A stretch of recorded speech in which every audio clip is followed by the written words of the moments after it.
on this episode of The Hinckley Report. Our expert panel takes a close look at the state of higher education in Utah. How are our universities preparing the future workforce while keeping college affordable? What impact will new technologies have on the classroom? And how are leaders maintaining public trust? Funding for the Hinckley Report is made possible in part by the Cleone Peterson Eccles Endowment Fund and by donations to PBS Utah from viewers like you. Thank you.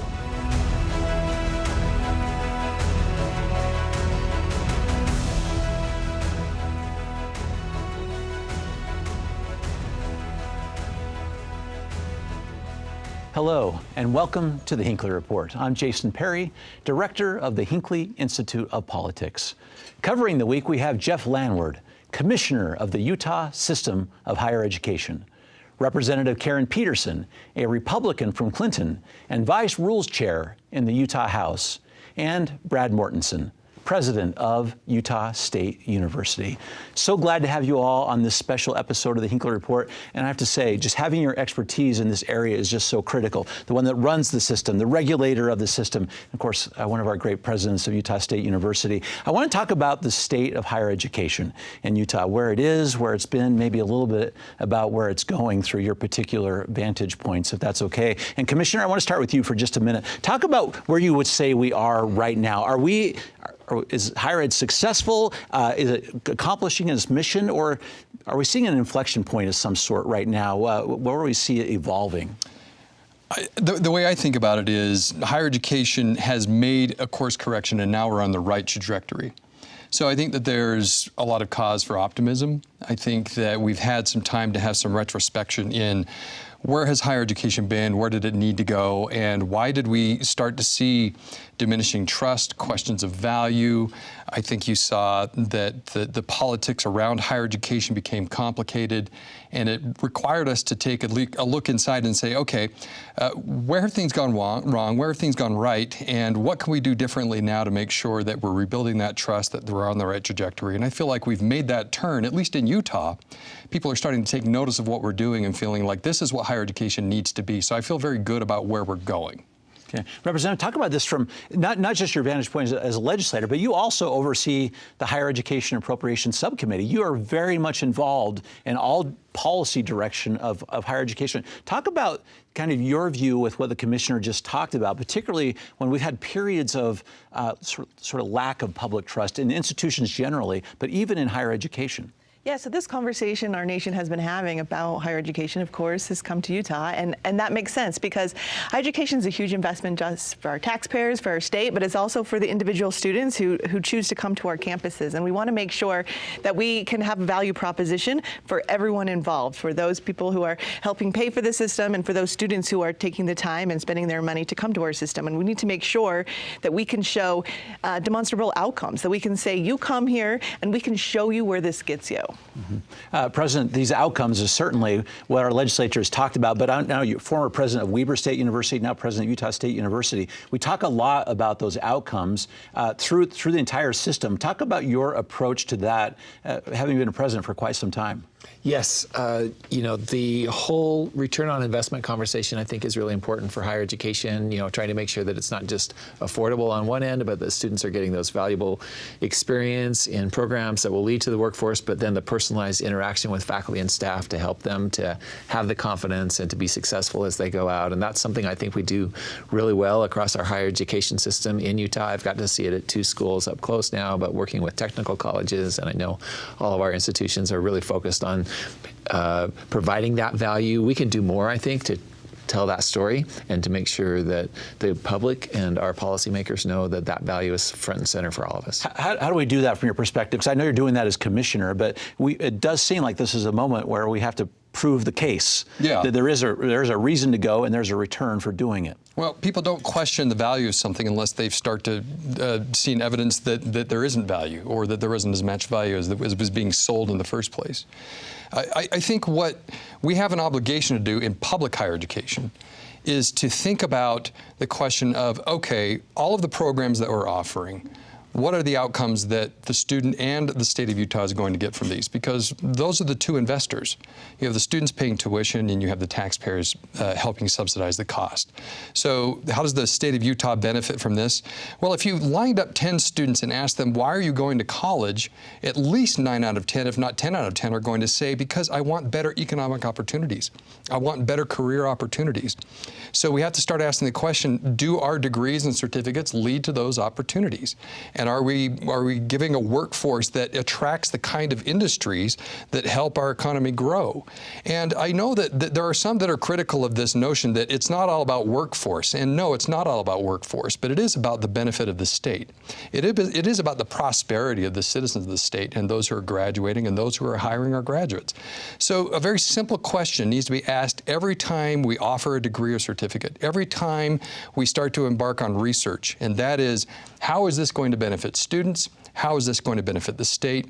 And will it provide the opportunities students are looking for? If we start to deliver those, and if we start to scrutinize everything we do to make sure that that's what's being delivered, the question about value starts to answer itself. We don't have to sell it if it truly is valuable. But Jeff, I just going to Utah State, and Utah State has been in the news a lot the last year, and we can have the programs line up and other things, but if there are other types of expenditures that look to the public like they're out of line, and if we aren't following good policies and protocols, then that undermines the whole system. So I think we have a real obligation as leaders to make sure that we're being transparent in how we're running our institutions, so that we don't, even when we have lots of data to back us up, if we're giving those anecdotes of, wow, I can't believe they spent money on a fancy golf cart, as a hypothetical example, to really destroy that public trust and confidence. And to that, I think there's a couple of things. But we've talked a lot about program outcomes. We've talked about expenditures and what our public sees happening in our institutions. But then the last piece is, do they see our state reflected in our institutions? Do they see that these schools are here to serve our communities, and that their values are reflected in the institutions in their community? And that's the other piece that's incredibly important in our state. I live near Weber State University, and that's our school, right? And so people want to see professors and the things coming out of the university to feel like, yes, that's our school. They're dealing with issues that are happening in our community. They're being responsive to, I feel great sending my kid to that school. Yeah, Commissioner, this brings up such a very interesting point, because your job is to keep the system, which includes the tech colleges, right? Mm-hmm. And so what Representative Peterson was just saying is just so interesting, is how do we get it to feel like a system when the university that is closest to the representatives is their number one priority? So we want to take care of President Mortensen and Utah State University, but what about southern part of the state of Utah? How do you approach that as a commissioner? Because we all have to work through those, I guess, sometimes tensions, but there's also the opportunities. Yeah, it can be a tension. I mean, look, this is my favorite subject. Yes. Because what I see is the potential for having 16 public colleges and universities in the state all competing against each other. And the question you have to ask yourself is, does that give us the best outcomes for the state of Utah? A system is intended to be an alliance of different types of institutions, all with very specific missions and roles designed strategically to provide access to the kind of higher education that gives students the kind of outcomes we're looking for, that meets the workforce demands of the regions around the state. If we have institutions that are competing against each other instead of working in partnership with each other, we get decision-making and outcomes that might be good for one institution, but may not be good for the entire state of Utah. And that's ultimately, when you talk about running a system, the biggest question is this good for the state as a whole? Is this good for a system as a whole, not just one institution? Sometimes that means we have to make decisions that one institution may not like because it doesn't give them a competitive advantage over another institution, but it is good for the state of Utah. Mm-hmm.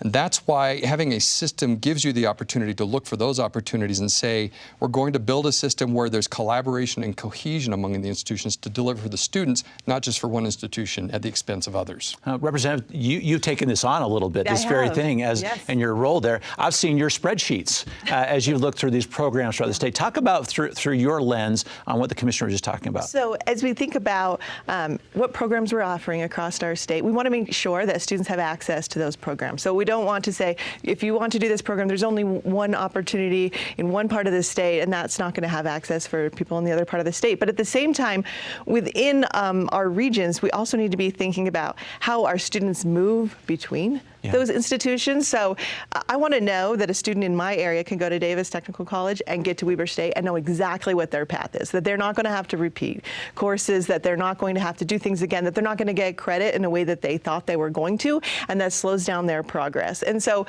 while we're thinking both about a system and how we all work together, we're also thinking, I ran legislation this year to start thinking about this regionally, to think about how do we create regions within the state where all those institutions are working together.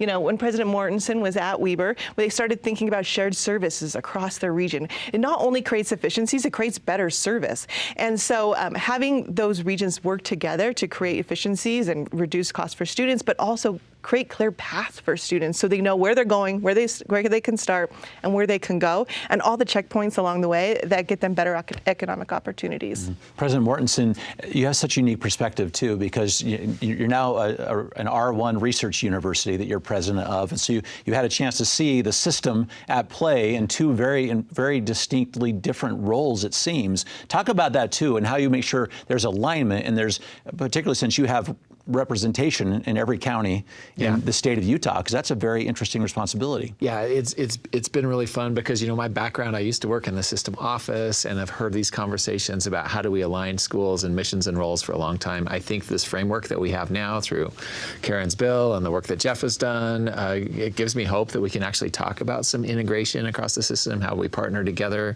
You know, Utah State, when we are serving in rural Utah, we want to make sure that in some of those places we're the only option that people have, and we have to be able to meet them with technical programs and then associate's degrees in Eastern Utah. But then in other areas, we have great partners at Snow College or Southern Utah University, and we can try to think about how to help them have access to graduate programs or bachelor's degrees or things that aren't available in the region. So this is a really positive conversation. I think it will be good for all of the people of Utah if we can do this right. Okay. Representative, I want to set the stage, if you don't mind. Last year, the legislature put in place sort of a cut and reallocation plan, where a percentage of the budgets were cut through all the system, and a proposal had to be given about what you would do with those. Talk about the rationale for that, and then commissioners talk about how we implemented it. Yeah, so 2 years previous to that, we passed legislation to say, let's look at the programs across the state. And as I started to get that data back, this is spreadsheets you're referencing, and recognize there were literally programs with no students. And when we think about administrative costs at our institutions and how we've seen an increase in administrative costs, we wanted to think more strategically about how do we shift resources from maybe administration into the classroom. We have great faculty. We need classes available for our students so they can get the classes they need to get through our institutions. And so, while a lot of people in our country were talking about cutting higher education budgets, every one of our institutions ended up with all of their funding back, but reallocated into a way that helps position them, hopefully, to respond to their students' needs, to respond to industry needs in their area, and to make sure that they really are focused on the things that are going to get students from A to Z, but that their institution is maybe a little bit more streamlined in getting it there. Commissioner. Well, I think one of the key points that Karen brought up is critical, and that is when you look at the outcomes of the first year of this program, we have a net positive increase in investment into instruction and a net decrease in administrative costs. I don't think that can be emphasized enough, because what we're talking about here is we took a program and said, in partnership with the legislature, let's scrutinize all of our offerings and make sure that we are taking a hard look at every program and every administrative cost that we have and ask that question, is this getting us the best return on investment? And if the answer is no, then let's make the hard decision of redeploying those resources to where we are getting a better return on investment. And so when you look at our institutions now, we have more money going into instruction, more money going to faculty, but also in programs that were demonstrated by data, verifiable data, that they are very high-performing programs giving a return to the students and to the state, that means higher education is healthier now than it was a year ago. That's what leadership gets you, and we appreciated the legislature looking at this saying this is an opportunity to continue to invest in higher education rather than de-invest. I think that's the wrong direction for the country. Utah's not doing that. I will tell you this, I have had more calls from colleagues around the country asking us, how did Utah do this, and can we have the model that you had so we can implement it in our states? This is a demonstration of Utah leading out on something in a time where I think people are flailing a little bit to understand what do we do with higher education. Utah isn't asking that question. They know what to do. President, talk about what you're doing internally as you look at the cut and reallocation plan, but I know this is a conversation that you have regularly on campus, just trying to get not just the system approach, but the overall value itself and how you increase the opportunities for students and decrease the cost, because we talk about costs a lot. Right. You know, it really was a great exercise in hindsight. It was really difficult to go through at the time, but if we can do this right as institutions, we'll be so much better positioned to be successful in the future for our students and to help keep those costs down. And like Representative Peterson said, many states are just cutting higher education, red states and blue states. They're not giving the schools a chance to reinvest in programs with a lot of demand. You know, I got to go through this at Weber, and then I got to do it again at Utah State because they were waiting for the new president to come to review that plan, and we made some tweaks. But having those conversations in both places, it gave us a chance to reflect as an institution what are the real needs for our students to be able to prepare for the economy of the future, and what are the roles that we have as an institution. One thing at Utah State that we did is we put more money into ag programs, into our statewide, you know, serving those rural areas to make sure that those folks have the same access. And it really will, you know, it's a difficult conversation to have on campus, but it pushed us to have those conversations where maybe inertia sets in a little bit, but we were able to reallocate things and hopefully make it better for the students. Okay. While we're talking about money, Representative, talk for a second about one of your bills that you worked on this year. Sort of an unprecedented investment in research in the state of Utah. Talk about what's happening right there, and let's see what we're going to see happen through our universities throughout the state. This has been a fantastic opportunity. You know, often when we talk about colleges and universities, we talk about programs and we talk about sports and we talk about, students and things. But our research that is happening at our institutions, not just our ones, not just Utah State and University of Utah, but also at our regional universities, the applied research happening in our state is incredible. You think about the first artificial heart. You think about BRCA gene. You think about all that's happening at science, the Space Dynamics Lab. Incredible work happening at our institutions, aligned both with industries in our state, like aerospace and defense and life science, but also incredible opportunities for our students to come and to learn and to think critically and to solve real problems and to be able to go out then into the world and continue to do that. And so, you know, as we've seen kind of the federal landscape change on availability of research dollars, we had a conversation in our state about, do we care about this? Because research doesn't happen unless we're intentional about saying we value research and we're going to help research happen in our state. And so this year I ran legislation and we were able to get it funded at $50 million, which is incredible, of one-time dollars, to start a research fund to say, how can our universities use this as seed money, as matching money, to think about research opportunities they might have? How can they leverage these dollars to bring in more dollars to our state to help us think through research projects and proposals? And how can we think about commercialization? How we can think about industry connection? And ultimately, how can we help our students experience research and be ready to just go out in the world and solve amazing problems? Yeah, Commissioner, talk about that perspective a little bit too. We talk about the benefit and the ROI for our students, but the societal impacts are significant also in terms of the advancements, et cetera, from all the universities. Oh, without question. This is probably the most baffling part of what we've seen over the last few years around conversations around higher education has been the willing forgetfulness of so many in this conversation about how this country and its leadership in the world so often has been built on the backbone of our world-class higher education system. The breakthroughs in research that we've seen as humankind, the genesis of those often are at the research universities of our American universities itself. So to short-sightedly cut the investment in that kind of research is puzzling. And so I'm grateful that, at least in Utah, we still see the value and, frankly, critical nature of needing to continue to make those investments in research. It's astonishing that the legislature, in a time like this, has said not only are we going to continue to invest in higher education, we're going to double, triple, quadruple down and start doing state-funded research. This is unprecedented. Most states do not do this level of state-funded research. I'm so grateful to live in a state where they see that value. Mm-hmm. President, talk about this as it gets to the Utah State University. And also, I'd love to have you talk a little bit about the workforce alignment part that sometimes is connected with this research. Well, yeah, I mean, it's been a real roller coaster ride for our researchers the last year as we've gone through this fear of federal cutbacks and then just the hope, seriously, that has come about through this legislative initiative to put funding into our research dollars.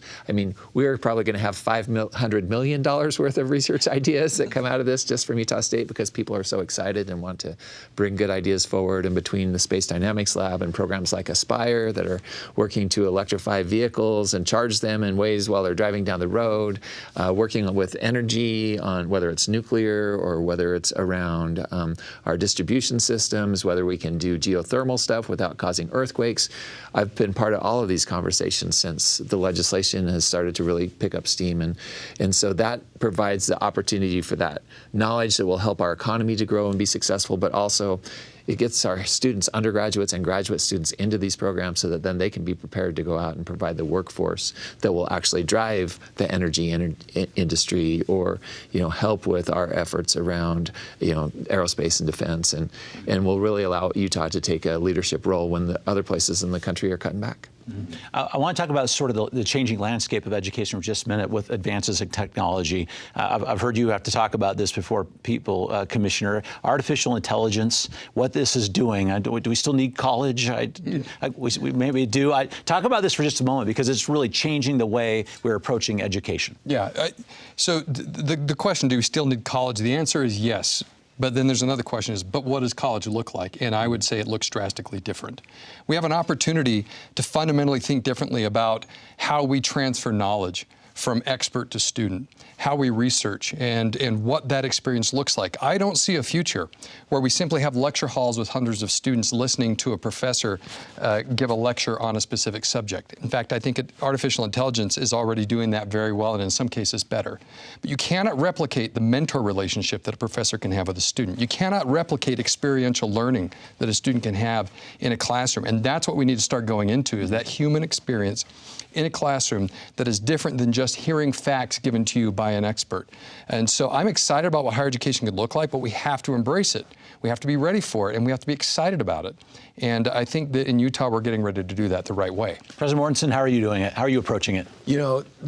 Some young people have concerns that, why do I need an education? How will I even get a job? Because AI is just going to do everything. And so we have a real responsibility to help them see their role in an AI-informed world in the future. And we have hundreds of classes that are embedding AI tools and technologies for students to learn how to use it responsibly and get the most out of it, how they can use it to help build up their own resilience, and then really be prepared for the workforce. Some specific programs like our Analytics Solutions Center at USU, I've been told by industry people and by nonprofits and even the legislature is going to start using our student consultants to help them with AI projects in their fields. And so it's really exciting that we can lead out in some of those areas, but it is going to be very disruptive. Maybe in our last 30 seconds, Representative Peterson, we have legislation looking at some of these issues as well. So the final word on this. Well, I was going to say, while we've talked a little bit about what's the student experience around AI and how we prepare our students, I also think we need to be thinking about how AI can help our universities as giant organizations with thousands of employees, thinking about student advising, thinking about procurement, thinking about all those things that happen on a campus, and how can AI help us do some of those things better to reduce costs? Yeah, we'll be watching this one very closely. I know legislation is looking at on the federal side and on the state side. Thank you so much for the leadership in the state of Utah and for talking about higher education. And thank you for watching the Hinckley Report. This show is also available as a podcast. Thank you for being with us. We'll see you next week. Funding for the Hinckley Report is made possible in part by the Cleone Peterson Eccles Endowment Fund and by donations to PBS Utah from viewers like you. Thank you.